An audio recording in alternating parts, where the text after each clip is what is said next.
Kidlat News Updates. Mga balita ngayon. Harap ng munisipyo ng Buluan, Maguindanao del Sur, hinagisan ng 3 granada, isa sugatan. School year 2025 to 2026 para sa mga pampublikong paaralan magsisimula sa June 16, 2025 ayon sa DepEd. Pasko ng muling pagkabuhay ipinagdiriwang ngayong araw. Ako po si Cesar Sorian para ihatid ang mga nangungunang balita sa buong kapuluan ngayon. Mariing kinundina ng Joint Task Force Central at 6th Infantry Division ng Philippine Army ang pagpapasabog sa harap ng munisipyo ng Buluan, Maguindanao del Sur nitong Biyernes Santo.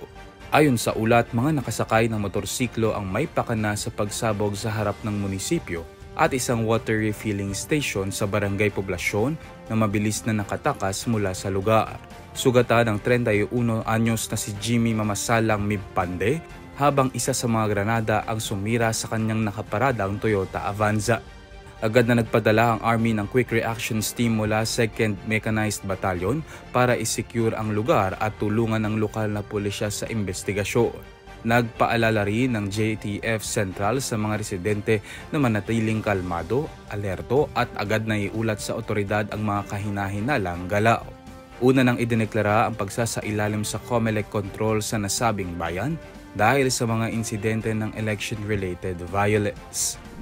Sa June 16, 2025, magbubukas ang school year 2025 to 2026 para sa mga pampublikong paaralan ayon sa Department of Education o DepEd.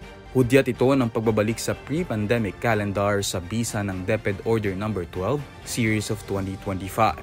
Tatagal ng hanggang March 31, 2026 ang taong pampaaralan na may kabuuang 197 class days. Bagamat ayon sa DepEd ay posible pa itong magbago.